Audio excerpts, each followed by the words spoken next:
Tumbler sa 232 basket number 1. Number po, pa-flex po, purple 40. Ayun, wala tayong ma-flex po dito sa basket number 4 natin ha. Wala tayong ma-flex po dito. 60 ounce po na ma-flex natin dito sa ating basket number 4. Ito po, 64 ounce po. Pero ang 6 ang ating basket number 4 dyan, meron na po siyang silicone boot pa sa ating basket number 4 po mga mami sir. Sa basket number 4 with silicone boot na po yun mga idol. Then anti-scratches na po yan, matte finish type ang quality niya mga sir. Hindi napipid yung color, hindi siya nagagasgan mga idol.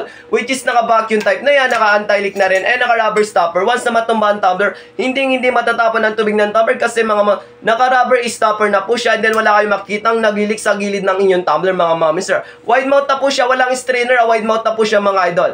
24 hours na mga tagalang lamig, 8 to 12 hours na mga tagalang init, and naka-anti-moist na po siya, stainless steel, makintab, makinis ang loob ng ating tumbler mga sir, anti-scratches na yan, ayan.